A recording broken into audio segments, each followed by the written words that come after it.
Siamo un'associazione senza fini di lucro che ha soci sparsi in tutta Italia e i nostri obiettivi principali sono la divulgazione scientifica, l'associazionismo tra appassionati e la diffusione delle conoscenze corrette per l'allevamento e la diffusione di questa famiglia di pesci, dei betta e degli anabanti in generale. Siamo un'associazione un po' particolare perché abbiamo una doppia anima.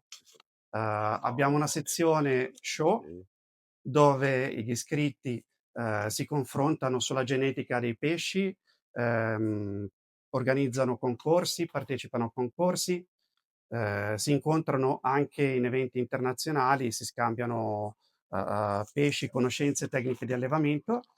E abbiamo invece una sezione wild form dove gli associati allevano specie ancestrali, cioè che non sono state modificate rispetto a quanto si trova in natura, cercando di rispettare il più possibile la loro etologia, diffonderle, perché alcune di queste specie sono anche a rischio di estinzione e tra qualche anno potrebbero non essere più disponibili nel mercato acquariofilo, e fare informazione e poi comunque anche godere lo spettacolo della natura a casa propria, perché avere una specie ancestrale in una vasca ben congegnata permette proprio di osservare anche il comportamento che questa specie in natura, l'interazione tra esemplari, con altre specie simpatiche, con l'ambiente.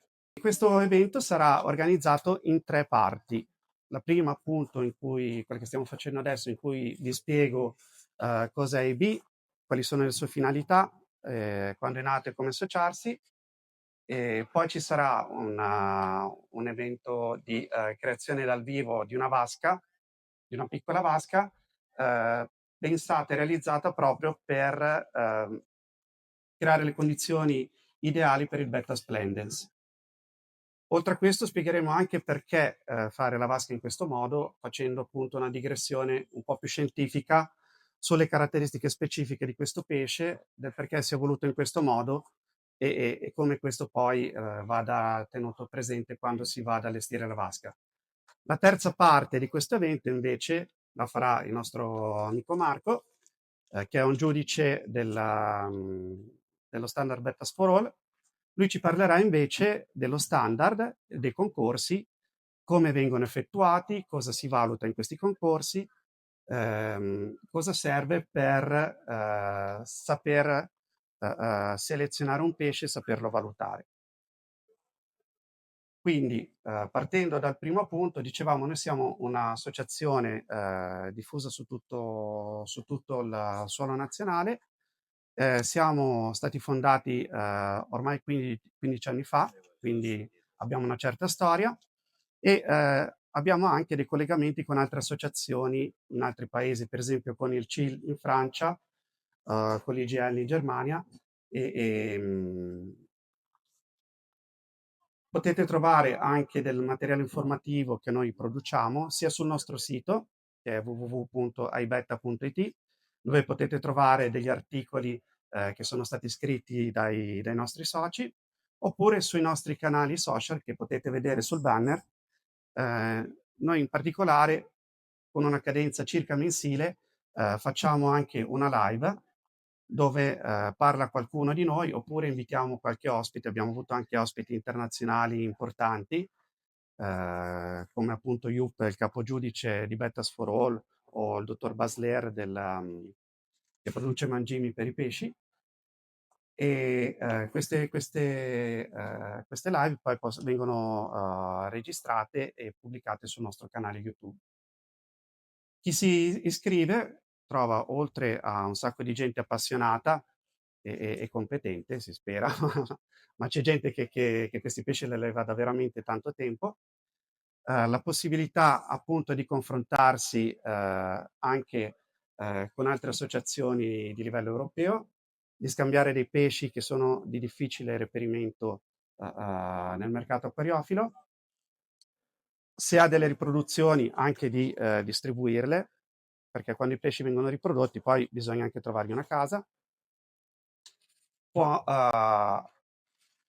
proporre dei temi che poi vengono approfonditi in sede di live oppure di articoli specifici e può anche godere di un know-how molto, molto importante, sia se volesse approcciarsi alla selezione di betta show, sia invece se desiderasse valutare di allevare delle specie ancestrali che hanno ognuna delle caratteristiche evidentemente differenti.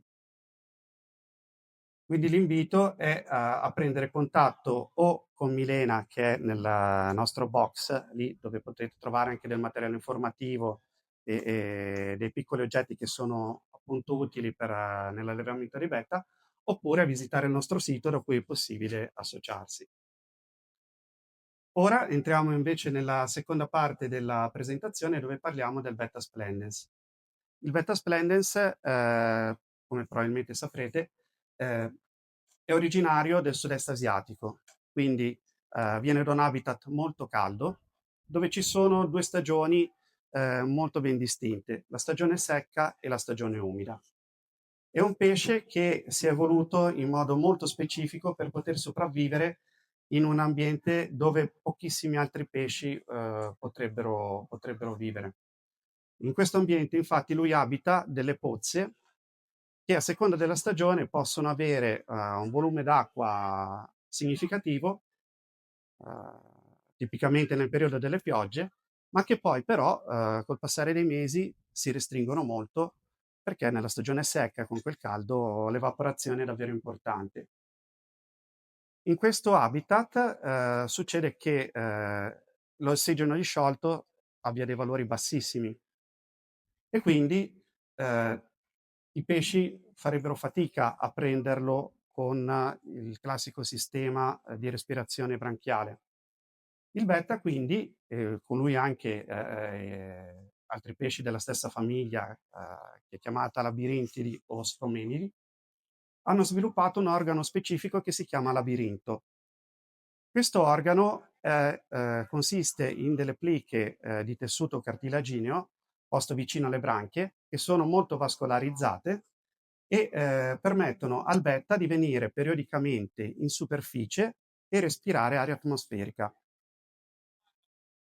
Questa è una cosa molto importante perché permette al betta di stare in un volume d'acqua ristretto senza soffrire questa condizione e dall'altro punto di vista però lo obbliga anche ad andare a respirare. Per lui respirare aria non è una possibilità, lui è proprio obbligato, a seconda della quantità di ossigeno disciolto nell'acqua, con una cadenza variabile, a salire in superficie e prendersi una bella boccata d'acqua. E questo deve essere considerato quando poi si va a pensare a una vasca per i nostri pesci.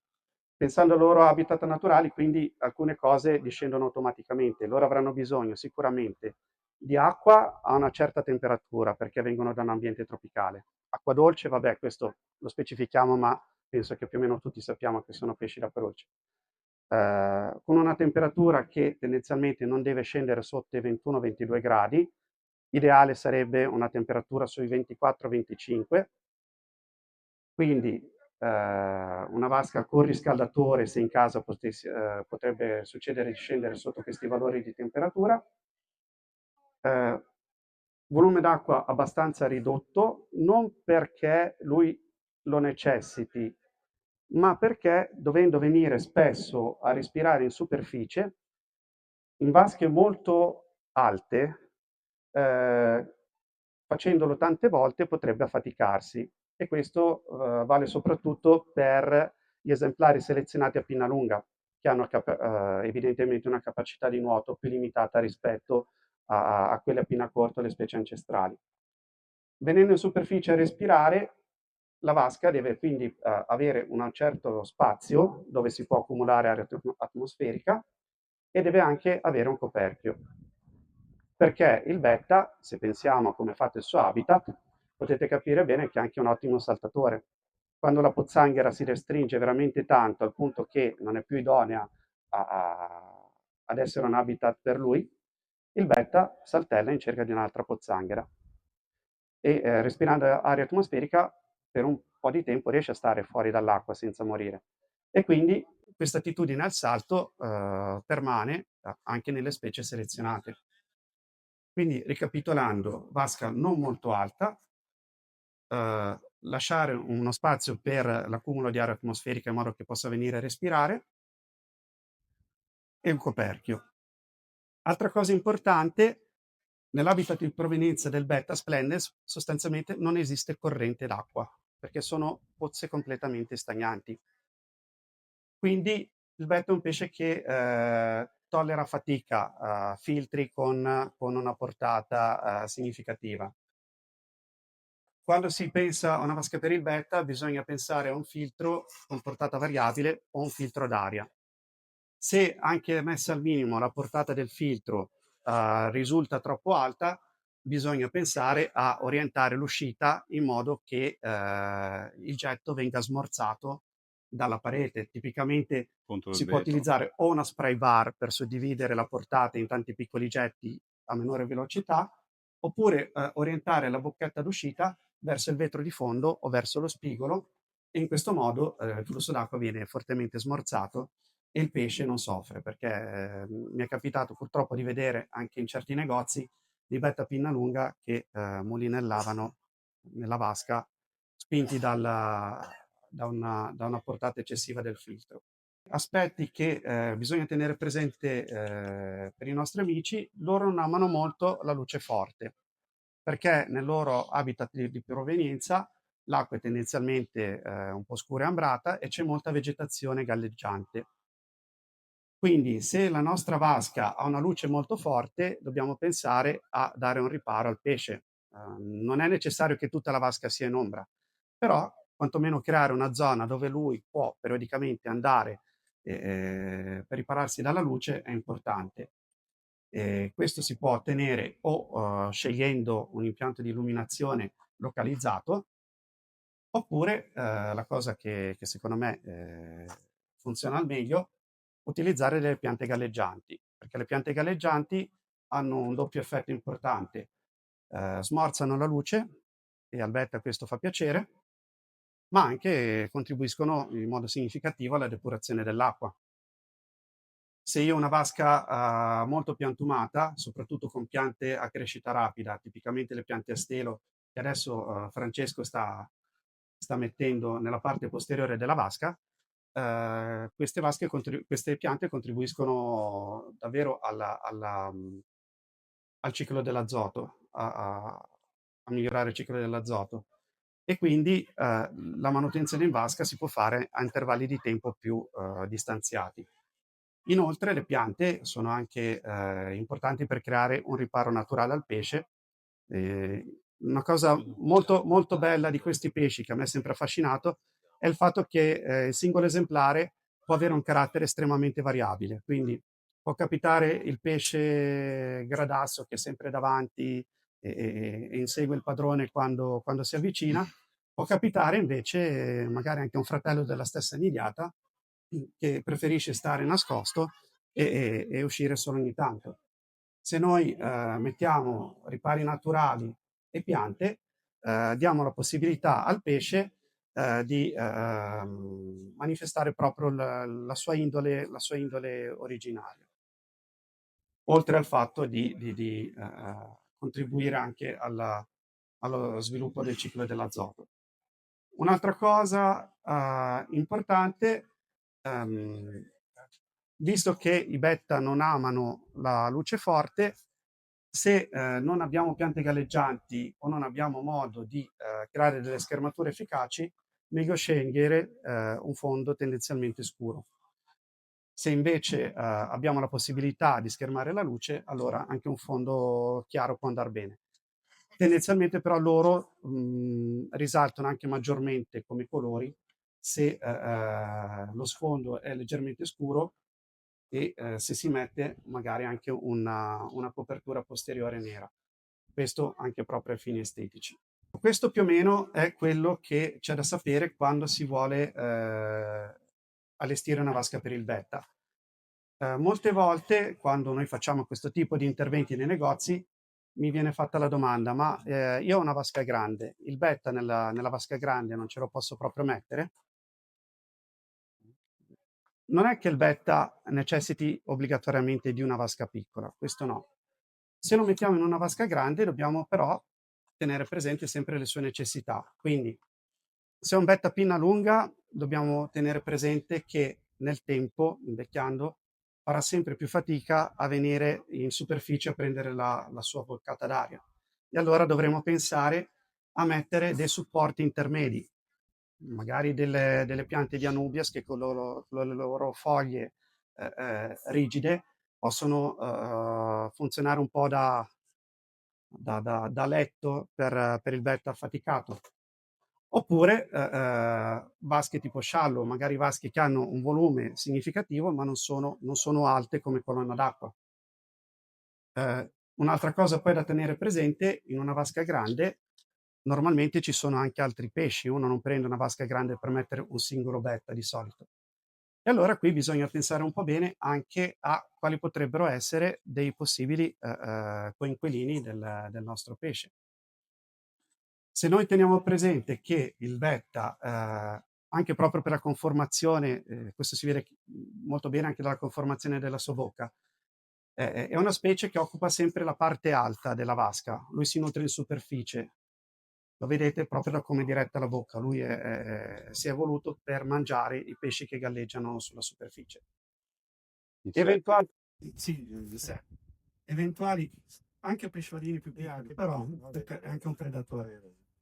Ehm, Eventuali compagni di Valor devono condividere la tipologia di acqua, perché il betta vuole acqua poco mossa e anche abbastanza tenera. Le specie selezionate sono più tolleranti da questo punto di vista, quelle ancestrali invece tendenzialmente vogliono acqua tenera. Devono preferibilmente occupare altri livelli di vasca, per esempio pesci da fondo non creano nessun tipo di problema al betta in condizioni normali, non devono mordicchiare le sue pinne perché ci sono delle specie che sono proprio specifiche nel fare questo, per esempio vari tipi di barbus sono dei morsicatori terribili e se lo mettiamo con un betta il povero betta finirà spennacchiato nel giro di poco tempo. Un'altra cosa da tenere presente, a cui tante volte non si fa troppa attenzione, ma poi sul medio periodo può diventare difficile da gestire, è la competizione alimentare.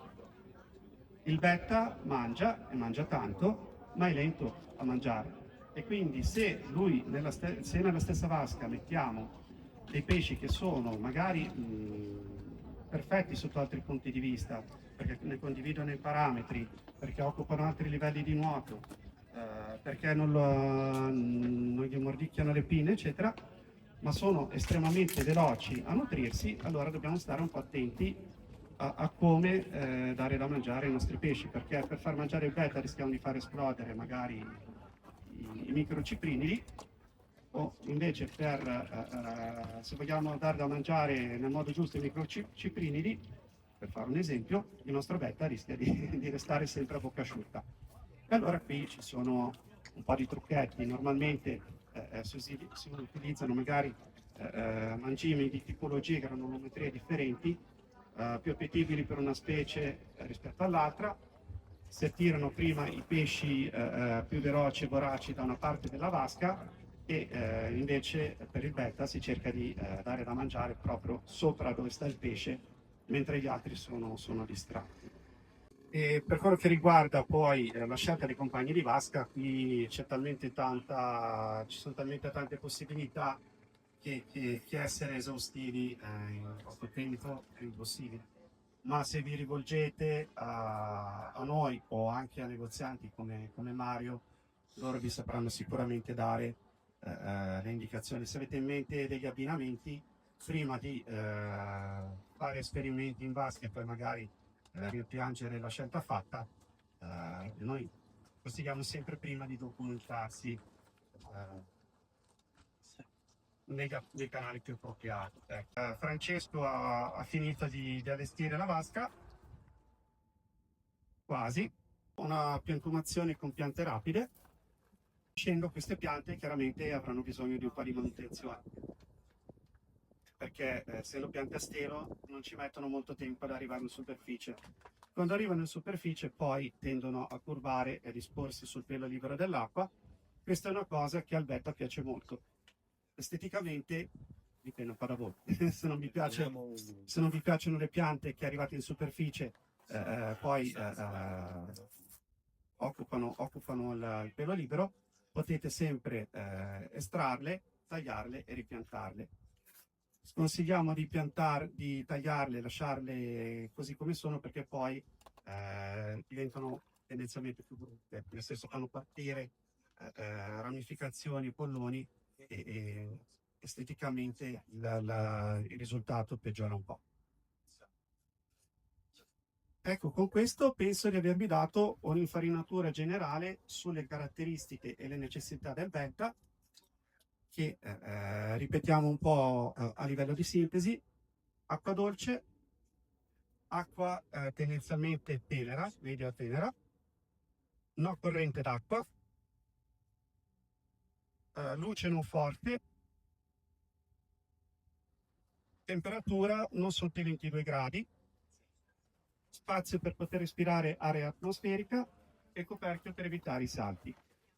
Ecco, una cosa importante, cibo. Il betta mangia di tutto, un pesce che non è affatto difficile da nutrire. Bisogna sempre stare attenti però a capire quali sono le sue reali necessità a livello di quantità di cibo, perché tutto il cibo che gli si dà lui lo mangia, però poi a lungo andare succedono dei problemi. Per regolarsi sulla quantità di cibo, una regola empirica ma abbastanza efficace è pensare che il suo stomaco è grande circa come il suo occhio. E quindi il volume di cibo che dobbiamo dare, che possiamo dare in una singola volta, non deve eccedere quel volume lì. Si può nutrire una volta al giorno o più volte al giorno. Chi ha la possibilità di nutrirlo poco e spesso generalmente ottiene dei risultati migliori. Però non tutti possiamo dare da mangiare ai nostri pesci 2 o 3 volte al giorno, chiaramente. Come cibo accetta granulato senza problemi, congelato e il vivo. Su vasche di piccolo litraggio bisogna stare un pochino attenti con il congelato, perché chiaramente tende a inquinare più velocemente delle vasche che hanno un volume così ridotto. Quindi se lo si vuole dare è meglio darlo ben sciacquato e con parsimonia, stando attenti che poi non restino degli avanzi sul fuoco. Ecco, detto questo, penso di aver dato una indicazione generale su tutte le cose principali. Se avete delle domande da fare, sono a vostra disposizione. Ah, ecco, giusto. Certe cose magari le diamo per scontate. Pesce combattente, il beta è chiamato anche pesce combattente perché è diventato famoso per l'aggressività intraspecifica dei maschi. Probabilmente lo sapevate già tutti, ma volendo fare un discorso generale, ribadiamo che in un volume di questo tipo non si potranno mai mettere 2 maschi, perché finirebbe veramente male. Infatti, nel suo areale di origine vengono proprio utilizzati anche per le scommesse di denaro. Vengono messi 2 maschi in poco spazio e si punta su quale sopravviverà. Chiaramente non è uno spettacolo etologicamente accettato da associazioni come la nostra. Anche mettere un maschio e una femmina in un volume del genere è rischiosetto, nel senso si può fare, ma quando si ha un po' di esperienza e tenendo sempre molto, molto d'occhio la situazione, perché anche durante la riproduzione il maschio è aggressivo. Prima, durante le fasi di corteggiamento, lo è, ma lo è ancora di più una volta che la riproduzione è avvenuta. Perché quando la riproduzione è avvenuta e ha creato il nido di bolle e mediante l'abbraccio tipico dei labirintidi le uova sono state espulse dalla femmina e poi prese dal maschio e sputate nel nido di bolle, Qui ci staranno per 2 o 3 giorni e in quel periodo il maschio combatterà in modo feroce contro qualunque pesce si dovesse avvicinare. A quel punto, in un volume del genere, è molto meglio estrarre la femmina perché rischierebbe di essere fortemente danneggiato. Se avete domande, sono a vostra disposizione. Prego. Foglie di Catappa? catappa o simili, voi consigliate di metterle comunque o solo se vedete che il pesce è in sofferenza per qualche ragione? Allora, la catappa è un modo molto naturale per aggiungere tannini all'acqua della vasca. Nel suo habitat di origine il betta vive in un'acqua che normalmente presenta anche una certa concentrazione di tannini. Quindi se la si mette si ottengono diversi effetti benefici.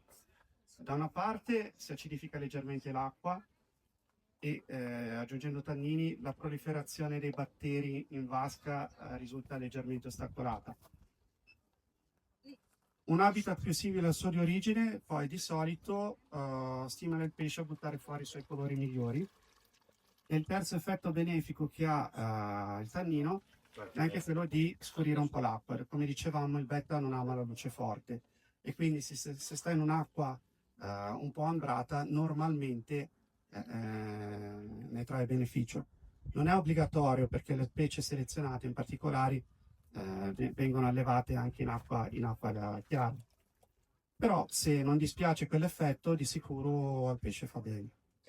Le piante galleggianti bastano come coperchio oppure è meglio avere il coperchio dell'acquario? Allora, se tu tieni il livello dell'acqua basso, potresti anche non mettere il coperchio. Però una vasca di questo tipo ha già un volume limitato.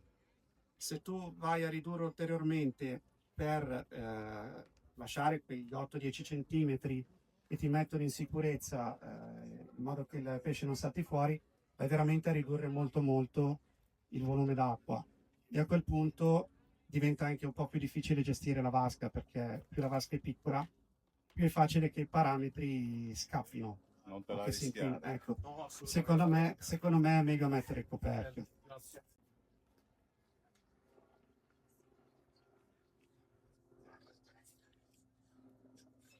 Se non ci sono altre domande, passerei la parola a questo punto a Marco Nicoli, che è il nostro vicepresidente, e lui vi parlerà invece dello standard e dei concorsi per i bet selezionati.